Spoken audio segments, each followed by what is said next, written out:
The signal from beyond. The silence of deep space was broken by a persistent beeping that echoed through the cramped confines of Outpost Sentinel-7. Lieutenant Maya Okafor bolted upright in her chair, hot coffee spilling across her console.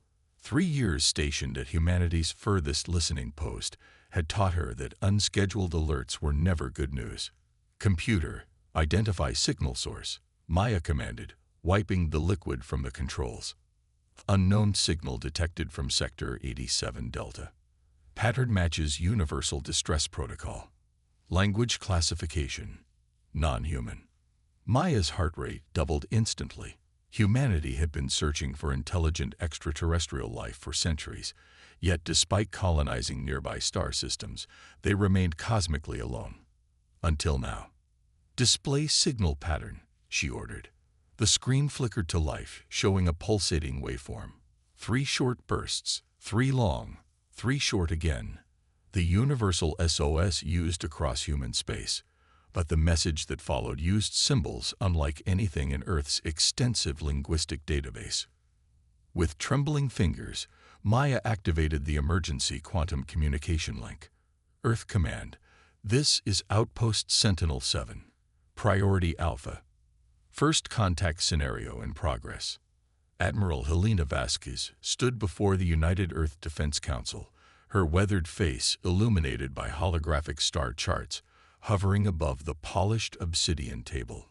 23 of humanity's highest-ranking military and political leaders listened in stunned silence as she played the alien transmission. "The signal has been broadcasting continuously for 12 days, Admiral Vasquez said. "Our most advanced AI systems can't translate the language, but the distress pattern is unmistakable."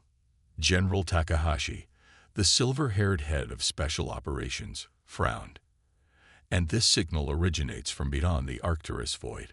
No human vessel has ever crossed that expanse. Conventional ships would take years to reach this location," Vasquez confirmed, expanding a section of the star map with a gesture. "That's why I'm proposing we deploy the Nemesis." A collective murmur swept through the room. The UES Nemesis was Earth's most closely guarded secret, a prototype warship equipped with experimental FTL technology that had never been deployed on an actual mission. Director Zhao of Intelligence stood abruptly. "Admiral, with all due respect, we don't know who sent this signal or why. This could be a trap.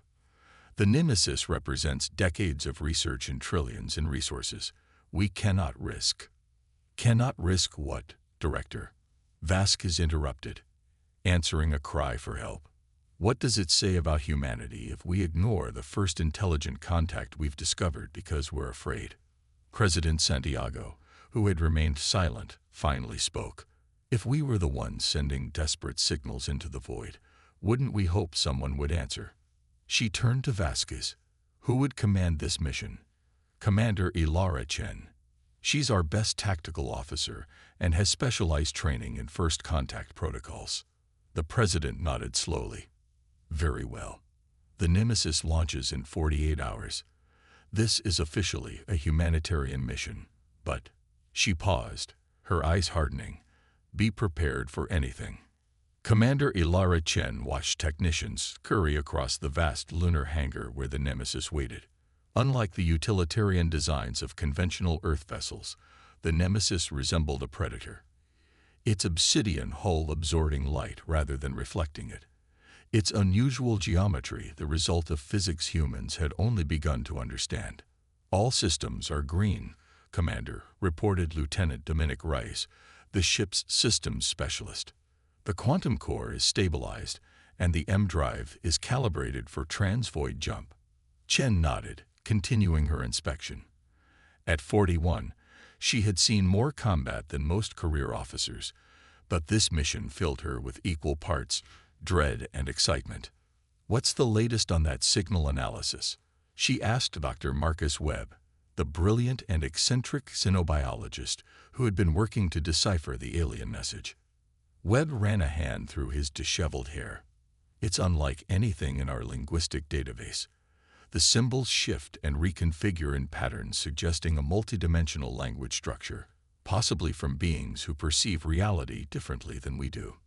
Can you determine if it's actually a distress call, or are we just assuming based on the SOS pattern? Webb's eyes lit up. That's the fascinating part. The emotional markers in the transmission are consistent across all sentient communication we've studied. Fear, urgency, desperation. These transcend language. Someone out there is terrified and begging for help. Chen felt a chill run down her spine. Well, let's hope we can help them, and that they're grateful rather than hungry. The final preparations moved with military precision. The Nemesis was fully stocked with enough supplies for a 6-month mission, though they hoped to return much sooner. The crew of 120 represented Earth's finest, specialists chosen not only for their expertise but for their psychological profiles. People who could handle first contact without panicking or fight if necessary. Chen addressed her assembled crew on the bridge, her voice carrying through the ship's communication system. What we're about to do has never been attempted. We're crossing the Arcturus void to answer a distress call from someone we don't know, can't understand, and who may not resemble anything we recognize as life. Our mission carries risks we cannot fully calculate. She paused, looking at each face. But this is why we explore space. This is why humanity reaches for the stars. We connect. We help. That's who we are at our best. And if there's trouble waiting for us out there, she allowed herself a small smile. Well, that's why we brought the biggest guns humanity has ever built. A few nervous laughs broke the tension. Secure for launch. Destination: Sector 87 Delta. Mission: search and rescue. The Nemesis's quantum core engaged with a deep, resonant hum as the massive ship broke free of lunar gravity. As they accelerated toward the edge of known space, Chen couldn't shake the feeling that this mission would change humanity's place in the cosmos forever. The alien distress call continued to pulse on their communication systems, a mysterious message from the unknown that seemed to grow more urgent with each passing light year. 26 days later, the Nemesis emerged from M-space at the edge of an unfamiliar star system. The experimental drive had performed beyond expectations, crossing vast distances that would have taken conventional ships years to traverse. Deceleration complete, Lieutenant Reyes reported. All systems nominal after transition. Sensors detecting significant debris field ahead, announced Lieutenant Sofia Novak from the science station. Composition includes metallic alloys, organic material, and structures. The main view screen displayed a vast swath of destruction, shattered fragments of what might once have been habitable worlds or massive space stations. This was a civilization, Novak continued, her voice tight. These weren't natural formations. Scan for life signs, Chen ordered, rising from her command chair.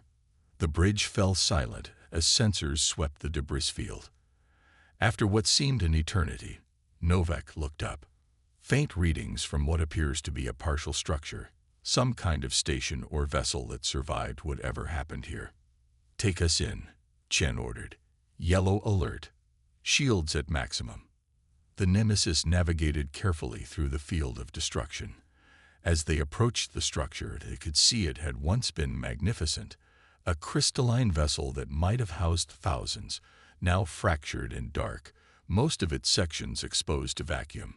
Still detecting life signs, Novak confirmed. They're weak but stable. Chen stood. I'll lead the away team. Dr. Webb for xenobiology, Lieutenant Rice for tech assessment, and Captain Kwan's security team for protection. As the away team donned their environmental suits, Chen addressed them. We don't know what we'll find in there. Our priority is rescue, but stay alert. This level of destruction didn't happen naturally. They materialized inside what appeared to be a sealed section of the vessel. Their suit lights cut through the darkness, revealing walls covered in intricate patterns similar to the encoded message they had received. Atmosphere is thin but breathable, Webb reported, checking his scanner. Temperature near freezing, but within tolerance. They moved deeper into the structure, climbing through collapsed sections and navigating narrow corridors. After several minutes, they heard a sound, a soft, rhythmic clicking. "Hello," Chen called out. "We're here to help." A figure emerged from the shadows. It stood nearly 3 meters tall, with a slender body covered in iridescent scales that shifted color in the light. 4 elongated arms ended in 7-fingered hands, and its head featured 3 large compound eyes that blinked independently. "You came," it said, the words emerging from vibrating membranes along its neck in halting but recognizable English. Hen was momentarily stunned. "You speak our language." The alien's scales rippled in what might have been amusement. "We learn quickly. Have been monitoring your transmissions for decades. I am Talon, memory keeper of the Arcadian Collective." Before Chen could respond, more aliens emerged from the shadows, some supporting others who were clearly injured. "The harvesters will return," said another alien, taller than Talon, its scales a deeper blue. "We must leave quickly." "Who are the harvesters?" Chen asked. "Death," the alien replied simply. "They consume all in their path. We refused submission, so they destroy our worlds." The structure shuddered violently as something exploded nearby. Crystal fragments rained down from the ceiling. Chen's communicator crackled. "Commander." It was Novak, her voice tight with alarm. "Multiple vessels just appeared at the system's edge. They're on an intercept course and ignoring our hails. We need to leave now," Chen told the aliens. "Can you travel?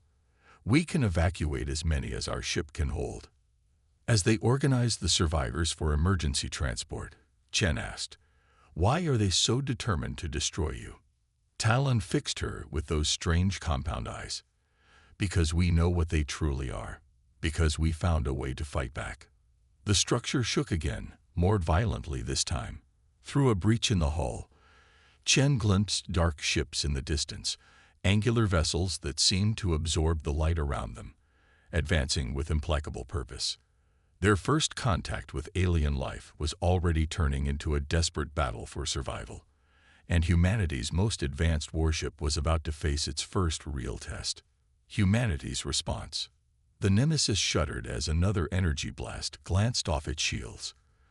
Commander Chen steadied herself against her command chair, watching the tactical display with growing concern. "Shields at 64%, reported Lieutenant Reyes from the Defensive Systems Station. 3 enemy vessels in pursuit, closing fast." On the view screen, 3 black ships of the Harvester fleet pursued them, jagged, asymmetrical vessels that seemed designed to inspire terror as much as to wage war. "They're faster than us in sublight," called Novak from navigation. "M-Drive needs another 6 minutes to recharge." Chen turned to Talon, who stood beside her on the bridge, watching the pursuing ships with his 3 eyes blinking in different patterns. "You said you know how to fight back," Chen pressed. "We need that information now." The alien scales darkened. "The harvesters are not what they appear. They are not a species, but a collective consciousness, a parasitic intelligence using biomechanical vessels. Their individual units cannot think independently. They require constant connection to their central node. A hive mind," Dr. Webb said, understanding dawning. "If we could disrupt that connection." "We developed a resonance frequency that interferes with their communication pathways," Talon confirmed. "But our weapons were destroyed before we could deploy them effectively." The ship rocked violently as a direct hit struck their aft shields. "Shields at 51%, Rise reported tensely. "We can't sustain this chase much longer." Chen made her decision. "Dr. Webb, work with our guests to reconfigure our communication array to broadcast their disruption frequency. Lieutenant Novak, prepare to drop our entire complement of quantum mines in a dispersal pattern." The bridge erupted into action as Chen outlined her plan. It was risky, possibly suicidal, but they were out of options. "Quantum mines armed and ready," Novak reported minutes later. "Frequency modulator configured," Webb added. "But Commander, this is theoretical at best. We have no idea if." "We're out of time for theories," Chen cut him off. "Execute." The Nemesis abruptly cut its engines, allowing the pursuing harvester vessels to close the gap rapidly. Just as they entered optimal firing range, Novik released the quantum mines, which deployed in a spherical formation around the Nemesis. Shields to maximum forward projection, Chen ordered. Divert all non-essential power. The harvester ships accelerated, sensing vulnerability, weapons charging for what they clearly intended as a killing blow. Now, Chen commanded. The quantum mines detonated simultaneously, creating a massive energy wave that temporarily masked the Nemesis from sensors. In that same instant, the ship's communication array unleashed Talon's disruption frequency at maximum power. The effect was immediate and dramatic. The harvester vessels suddenly lurched and drifted, their coordinated attack dissolving into chaotic movement. "It's working," Webb exclaimed. "Their neural network is destabilizing." "Weapons locked," Rise reported. "Fire everything we have," Chen ordered. The Nemesis unleashed its arsenal, quantum torpedoes and graviton beams slicing through space toward the disoriented enemy vessels. Without their coordinated defenses, the harvesters were suddenly vulnerable. The first vessel shattered under the onslaught, its fragments dispersing in a silent explosion. "One down," Rise announced, unable to keep the excitement from his voice. But the remaining two harvester ships were already adapting, their movements becoming more coordinated again. "They're adjusting to the frequency," Talon warned, scales flashing with alarm. "The collective is resilient." "Modify the frequency," Chen ordered. Random variations. Webb and Talon worked frantically at the science station, but the disruption was losing effectiveness.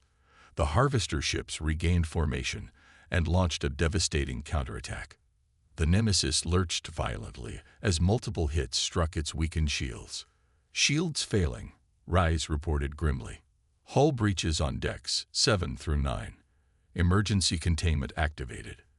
"M drive status," Chen demanded. "Still 4 minutes from full charge," Novik replied. Chen surveyed the tactical situation. They were outgunned and outnumbered, with no reinforcements possible this far from Earth. But she refused to accept defeat. "Divert all power to weapons," she ordered. "If we're going down, we're taking them with us." "Wait," Webb interjected, eyes wide with sudden inspiration. "If we can't jam their communication permanently, maybe we can use it against them." He turned to Talon. "Your people monitored our transmissions. Could we inject a data package directly into their network?" Talon's eyes blinked rapidly as he processed the idea. "Theoretically, yes. A targeted data transmission using their own communication protocols. Like a computer virus," Chen realized. "Exactly," Webb nodded frantically. "We could use our quantum encryption algorithms. They're designed for human neural interfaces, but might overwhelm their processing capacity." "Do it," Chen ordered. As Webb and Talon worked to create the digital weapon, the Nemesis engaged in a desperate battle of maneuver, using the debris field for cover while launching precision strikes to keep the harvesters at bay. "Package ready," Webb announced minutes later, his face slick with sweat. "But we need to get closer, practically inside their shields, for the transmission to penetrate their defenses." Chen didn't hesitate. "Novik, plot a collision course with the lead vessel. Full impulse on my mark." "Commander," Rise protested. "At that range." "At that range, they can't miss us, and we can't miss them," Chen finished grimly. "Everyone brace for impact. Mark."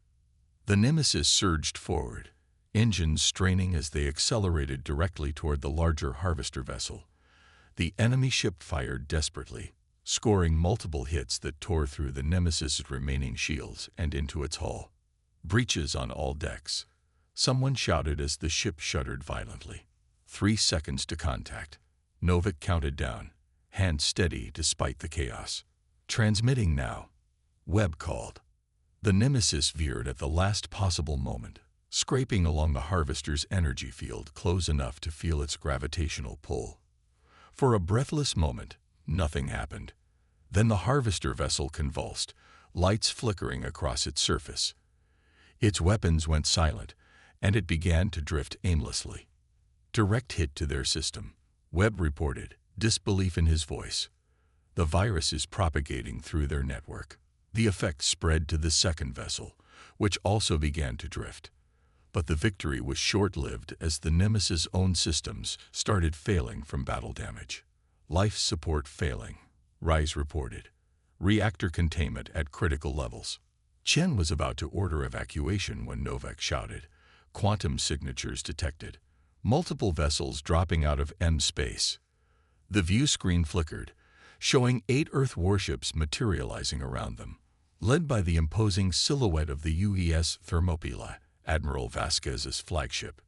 Nemesis, this is Admiral Vasquez, came the transmission. Looks like you could use some assistance.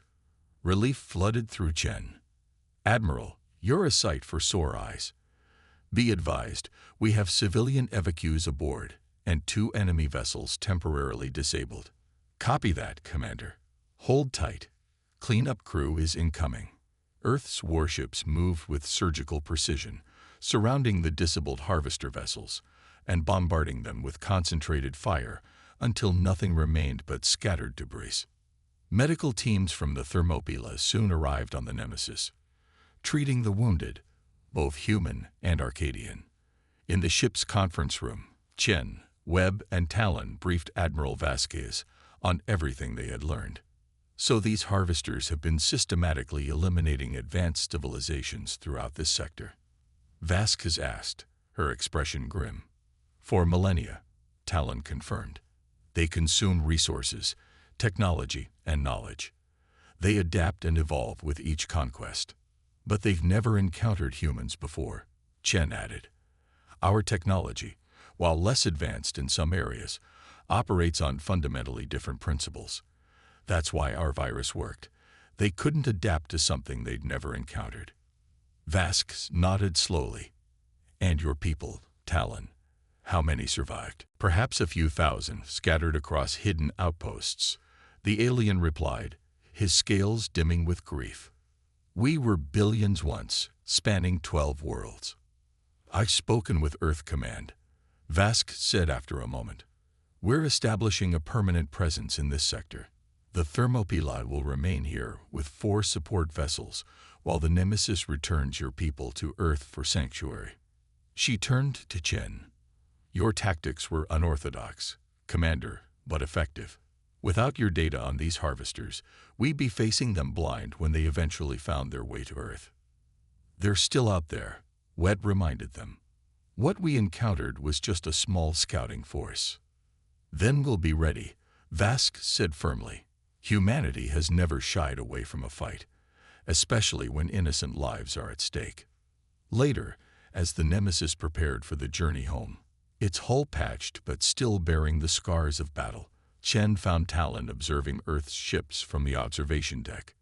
Your species is young, the alien said without preamble, barely a cosmic infant. Yet you came when we called. You fought for strangers. You risked everything. That's who we are, Chen replied simply. At our best anyway. Talon's eyes blinked in sequence. The harvesters have conquered 1,000 worlds, Commander. They believe themselves invincible, but they have never encountered humans before. His scales shifted to a vibrant blue. I believe they have reason to fear now.